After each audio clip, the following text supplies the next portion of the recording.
Alors, après avoir culminé, c'était il y a quelques jours, hein, 4 400 $ l'once, eh bien, l'or s'est replié il y a quelques heures sous les 4 000 $. On est à 4 020 au moment où on se parle. Est-ce une opportunité d'achat ou pas? Réponse avec vous, Laurence Lafont. Bonjour, Laurence. Bonjour David.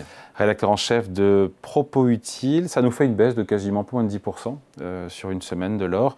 Certes, vous me direz, après une hausse de 50%, donc plus depuis le début de l'année, ça confirme un truc quand même, c'est que l'or, comme tout actif financier, l'or est volatile aussi. On oublie quand on a un mouvement haussier ininterrompu pendant 2 ans, Bien sûr. et l'or, ça reste très volatile, notamment dans les phases de repli, parce que c'est violent quand même. Bien sûr. Après, la correction, elle est inévitable. Vous avez. Mais 10% en 4 jours, c'est Bien sûr, mais pas- je regardais, pour passer de 3008 à 4000, on avait mis une quinzaine de jours.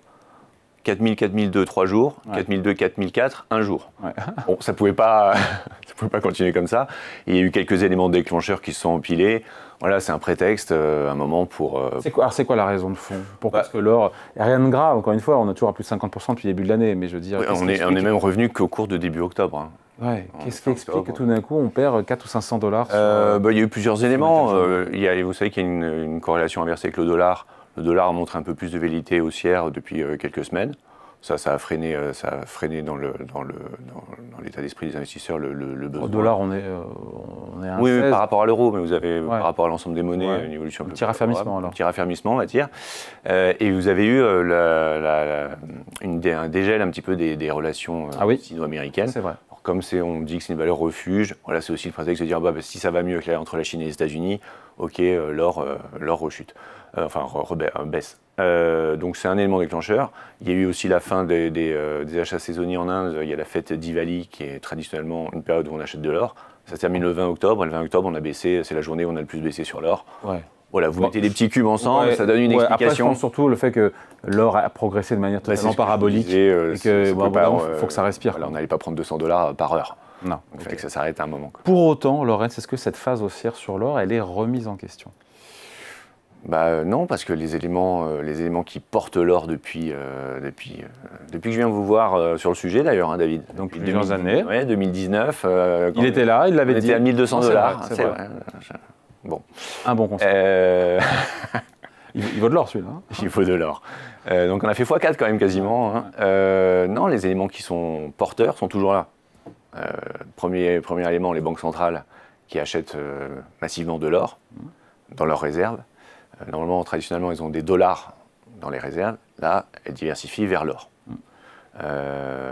C'est un élément qui dure.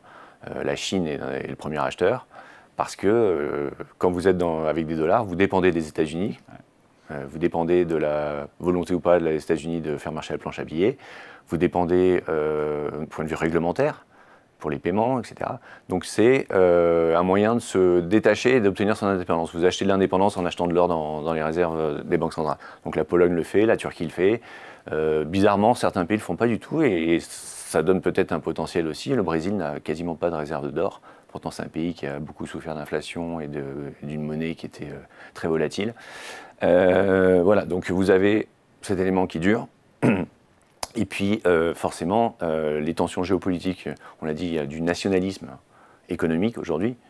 Et ça joue également dans l'idée de ne pas être exposé, comme pour les réserves, aux actifs américains obligatoirement, à la dette américaine. Donc, vous allez... L'offre acheter de l'or. L'offre et la demande d'or, en termes de production, est-ce que la production, elle suit ou pas? Eh bien non, justement. Alors, je me faisais la réflexion, on l'a déjà dit, mais le Bitcoin, je pense, a remis de la lumière sur l'or. C'est-à-dire que le Bitcoin, c'est une quantité finie, et l'or, en fait, c'est quasiment la même chose. On a déjà pas mal exploré sur la planète tous les gisements, et aujourd'hui, vous étiez à 3300 tonnes d'or produites en 2019. Ouais. Aujourd'hui, vous êtes à 3100, 3150. Donc, vous voyez, on est plus bas qu'il y a 5 ans. Là, le fait que les prix s'associent haut, on va aller en chercher, mais les gisements se font plus rares, les teneurs sont plus faibles. Donc vous avez une quantité qui est finie, une hausse de... je crois qu'il y a à peu près 200 000 tonnes d'or sur la planète. Vous en rajoutez 3 000 par an, c'est pas énorme. Et donc vous avez une quantité finie et une demande qui, elle, ne cesse d'augmenter actuellement. Pour les banques centrales, les investisseurs finalement s'y mettent, les investisseurs avec même leur papier. Donc vous avez un déséquilibre. Ce déséquilibre, il n'a pas l'air de vouloir se retourner tout de suite. Et vous avez un troisième élément. La Fed, tadam, qui se réunit ce soir, qui devrait baisser de 25 points de base. C'est taux d'intérêt. Exactement. Et donc, vous avez... Pourquoi c'est bon pour l'or, ça? Parce que, en fait, la Fed, on a beau avoir une inflation entre 2 et 3% aux États-Unis, elle est en train de nous dire, bon, ok, il y a de l'inflation, et tant pis. Plutôt plus 3 que 2, hein, l'inflation. Oui, oui, mais j'ai voulu être gentil. Ouais. Elle est en train de nous dire, finalement, ce qui importe, c'est le marché de l'emploi. Et le marché de l'emploi américain montre des signes de faiblesse, d'ailleurs. D'avril à juillet, l'or n'avait rien fait, après avoir grimpé au début de l'année, n'avait rien fait. Et fin août, il y a un rapport de l'emploi américain qui est pas très bon, et qui fait que ça déclenche les anticipations de baisse de taux de la Fed, et c'est là que l'or est parti de 3005 jusqu'à 4004. Donc ça joue énormément parce que ça veut dire que vous redonnez des liquidités au marché, la dépréciation, l'inflation du dollar s'accélère, et lorsque vous ne voulez pas subir cette dépréciation, vous achetez un actif tangible comme l'or. Bon, après, il y a les graphiques à regarder. Quel est le bon point d'entrée? C'est 4000, c'est 3007, c'est 3005, c'est quoi le bon point 3005, ça serait idéal, parce que 3005, c'est effacer la hausse qu'il y a eu depuis le mois d'août. Entre 3005 et 3007, ça semble plus intéressant que même 4000. 4000, c'est encore un peu cher. Pour ceux qui n'y sont pas du tout, il faut être sacrément...